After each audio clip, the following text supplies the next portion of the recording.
Welcome everybody. This is transmission 162, which becomes a 9, which is a golden vibration, perfect in time for our enlightening full moon arriving on the 26th, Wesak Full Moon, Buddha moon, the moon in May when Buddha was born under the May full moon. He was enlightened under the May full moon and he passed under the May full moon. It's a very powerful moon. So I welcome you to enjoy the talk and the light codes that come through on this last Monday of May for the Buddha month and the enlightening codes. So I want to welcome everyone that has joined the group, and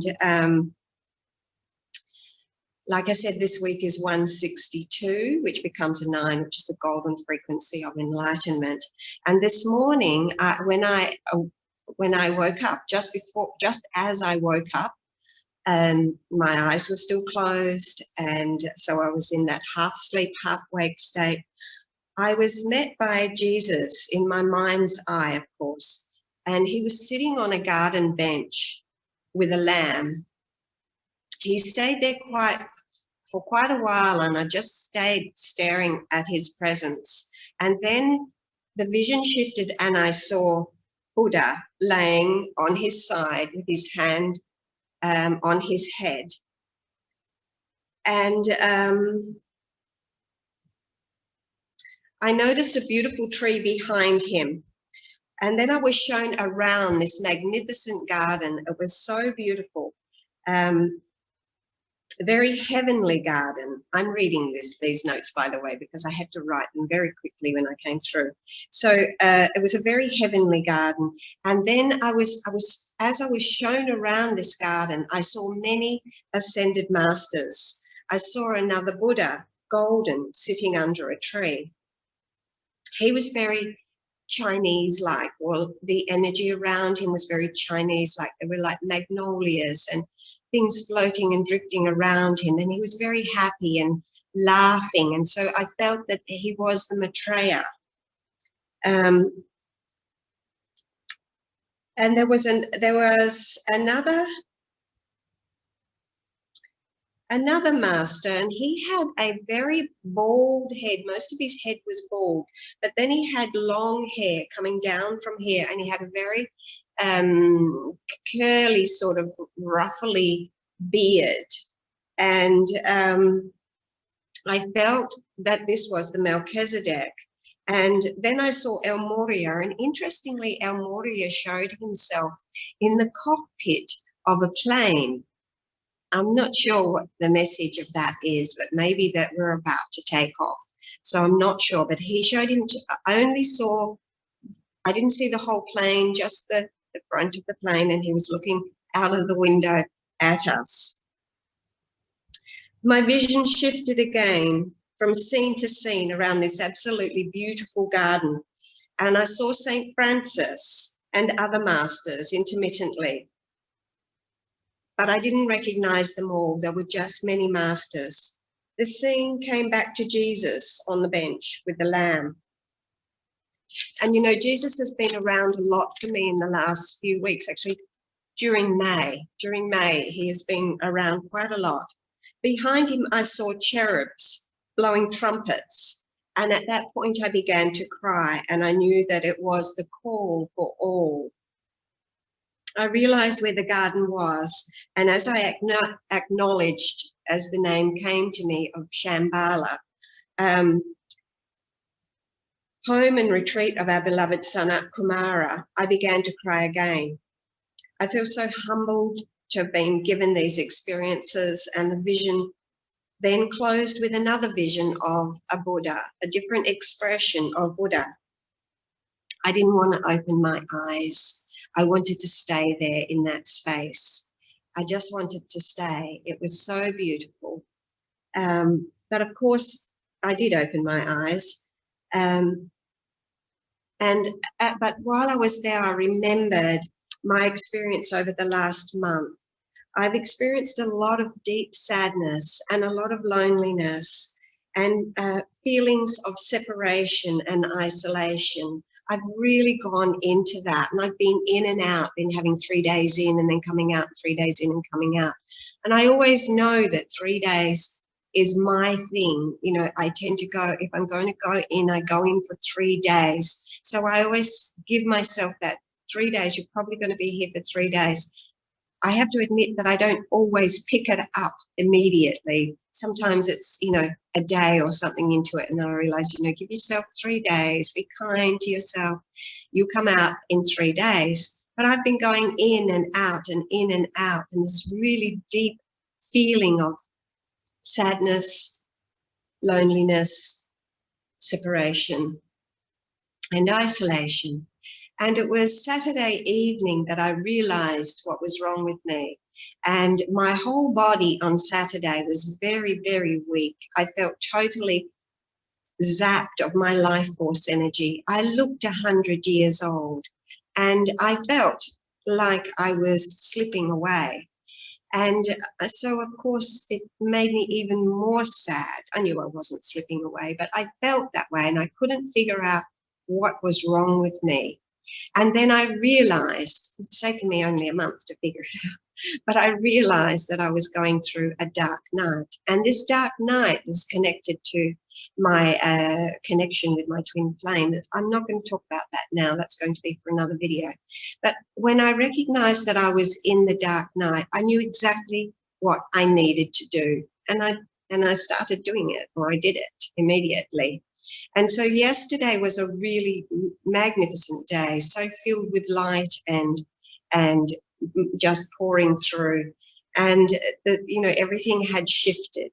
And today, of course, I'm met by the masters. And yesterday, so I only made it to the very brink, you know, because 3 days prior to the full moon, we are receiving these divine energies that are coming through the full moon on Wednesday is Wesak. Let me see what else I've written down here.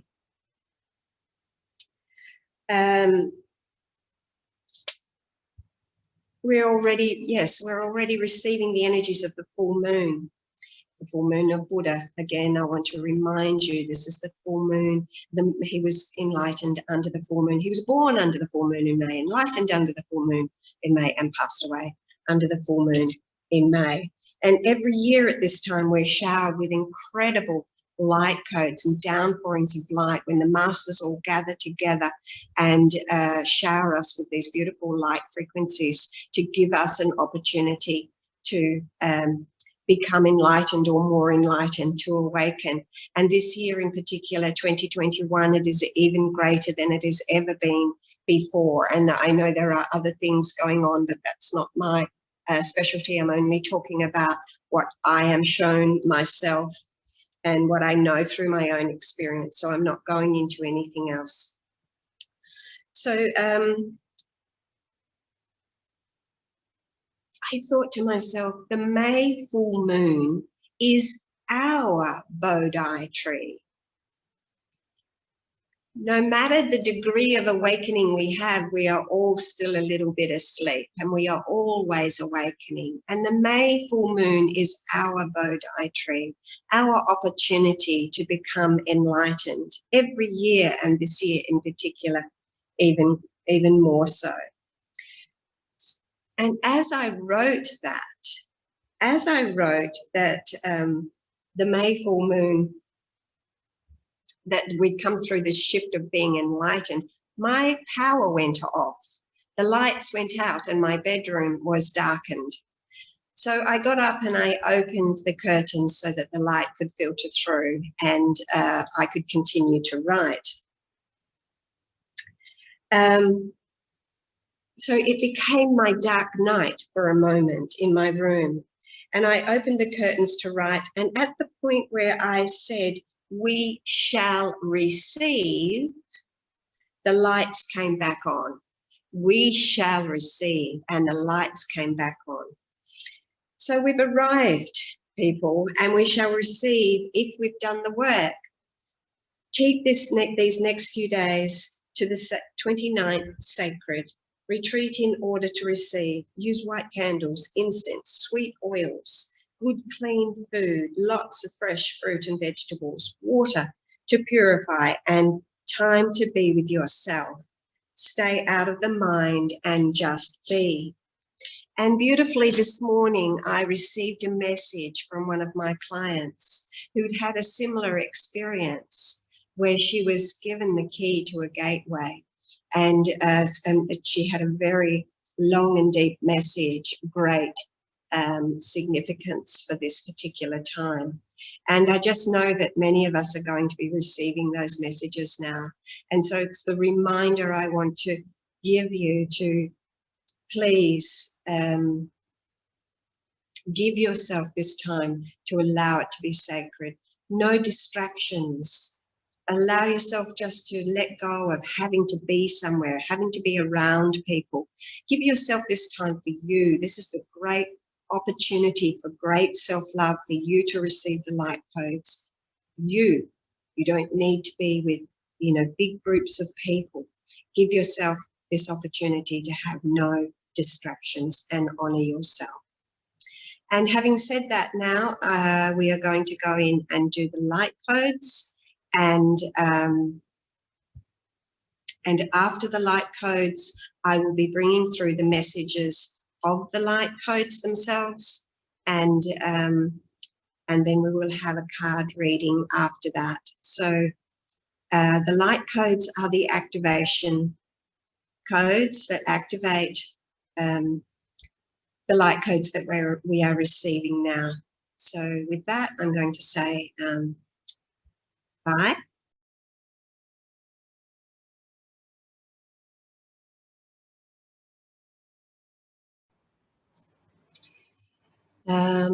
During the light codes today, I didn't have a lot of visions, and I guess that's why the visions came through beforehand. I did have some visions, however. And the first vision was of a big rose. It was quite wild looking, and the rose is always to do with love. So maybe untamed love, or raw love, or natural love, or divine love, something more than just more than the normal rose. But it was a very big rose, so I knew that it was to do with love. And the second vision that I had was like a fire pit, only it was a very big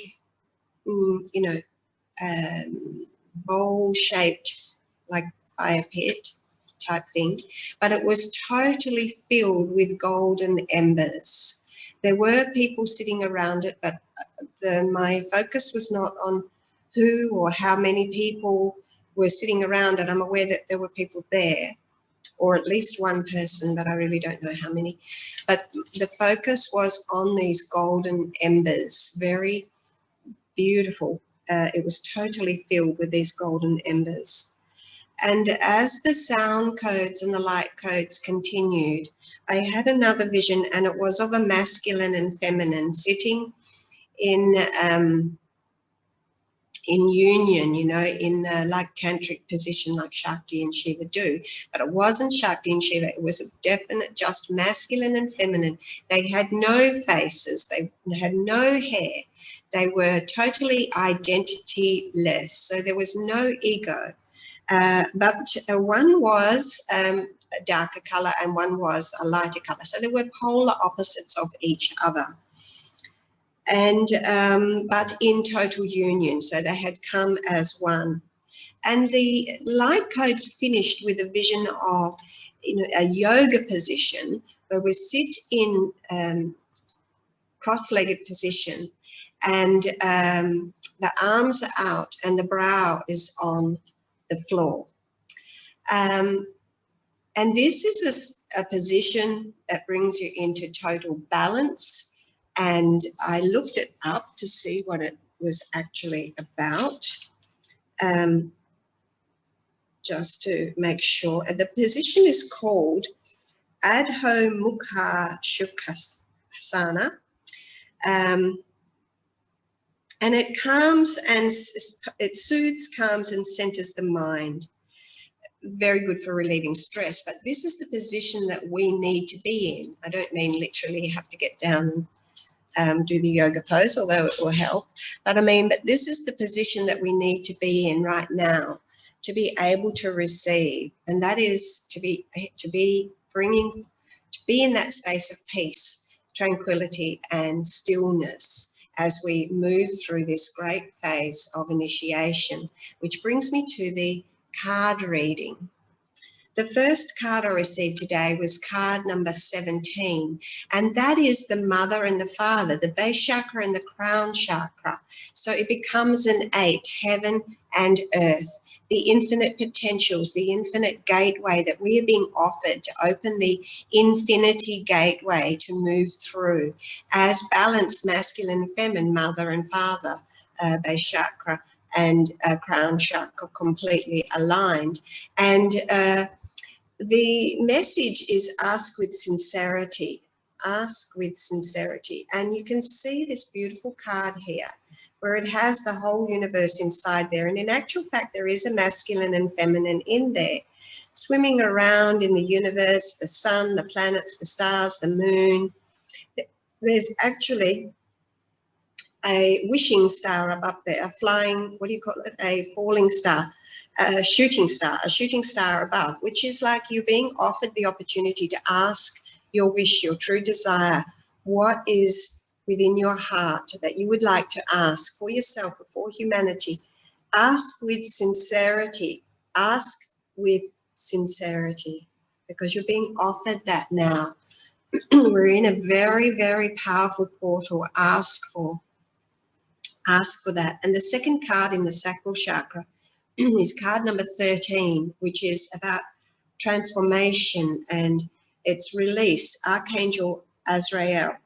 The end of a phase or situation. We leave that old time behind, that old world. We are being offered the greatest light of all time through this full moon. Spiritual transformation and time to move on. So time to move forward, time to make that step forward.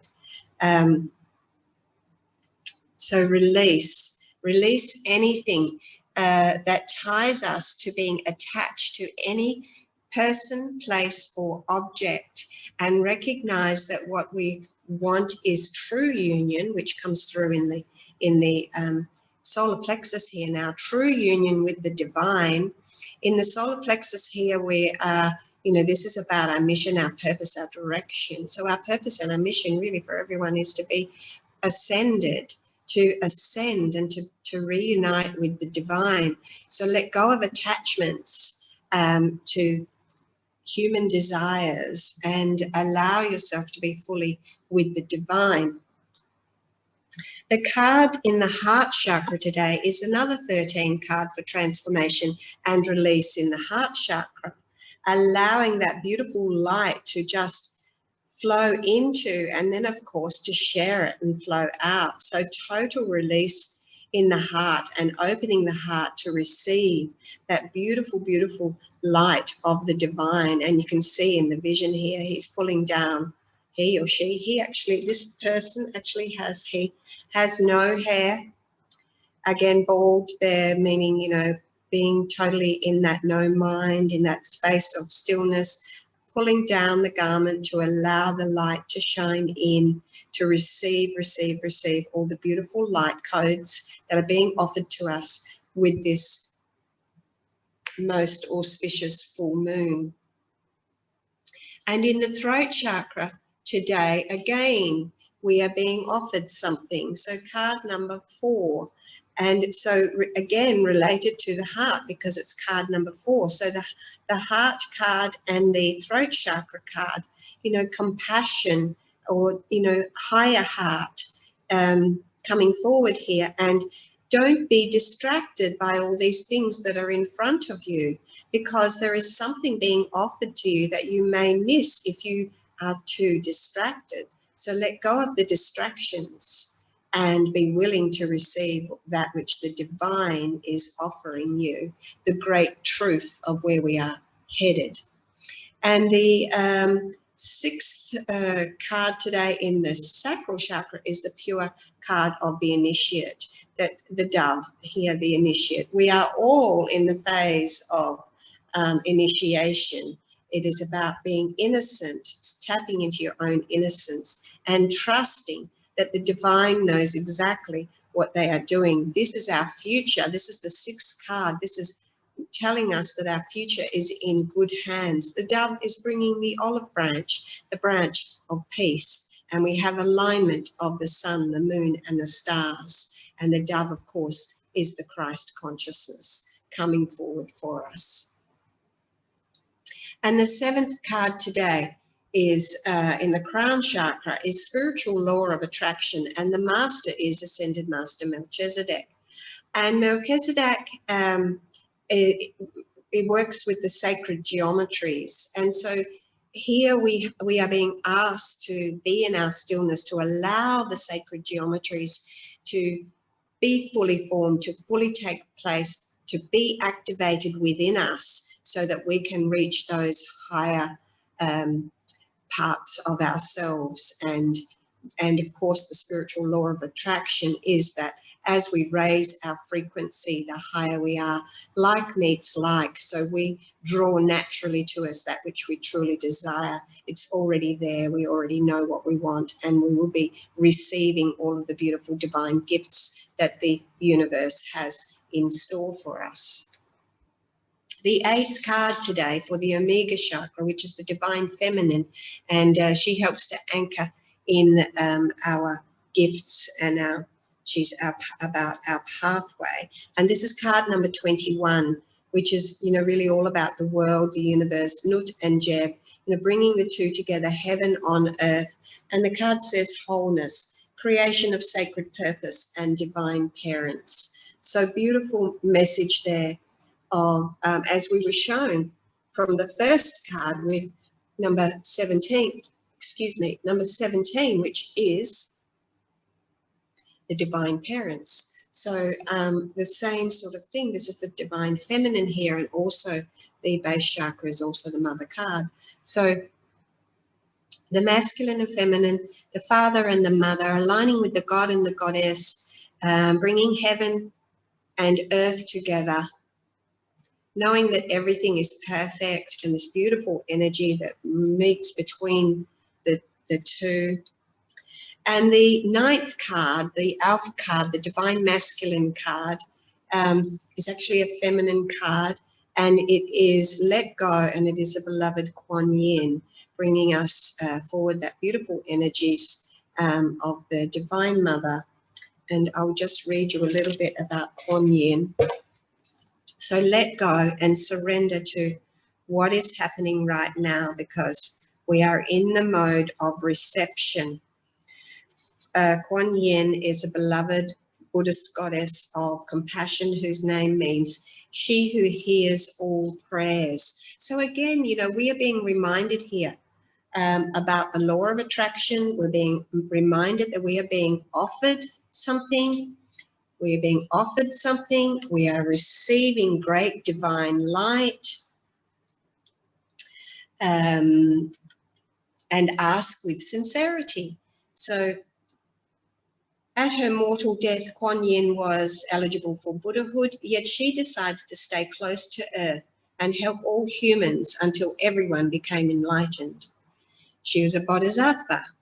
You can call upon Kuan Yin to help you with forgiveness and compassion, and in having your needs met in gentle and loving ways. So we're definitely being reminded here that we are in the mode of reception. And this beautiful bowl that I saw that looked like a fire pit that was filled with the golden embers also is the bowl of reception. When it is shaped like that, it is the divine mother offering us, and we need to be in the receptive mode. So very much about receiving.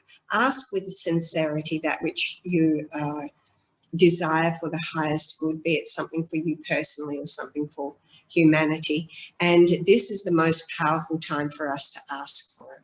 And we can all use the prayer of the great invocation in order to help bring forward the divine plan on earth as well. And in this time is no greater time for us to ask for it than now under this particular full moon. So gold is the energy to work with over the next 7 days. So work with that. It's about release, and it's also about reception. It's about abundance. So divine letting go on the highest level with the golden energies there. So totally releasing for transformation. Gold is very much the alchemist. Also Melchizedek is the alchemist. You know, we can create that which we are always creating that which we truly desire, because as our thoughts go, be they negative or positive, while they are there, that's what we are truly desiring. So it's important to stay in a positive state, and that is what we will receive. So beautiful messages for today, and I really look forward to seeing you for the month of June, which we will have passed through completely through the energies of the full moon into our new energies, and I look forward to seeing what is offered to us after that. In the month of love, being June being month of love, the sixth energy, to do with family, soul families and soul connections coming together, really formulating our future and where we are going, awakening us and to our visions, or to visions, and being able to be more of the visionary. So we will be aligned more of that, of how we are able to actually bring more manifestation forward, because we will be more awakened to our vision and our inner vision, and following that process during the month of June. So that's it from me, and I will see you next week.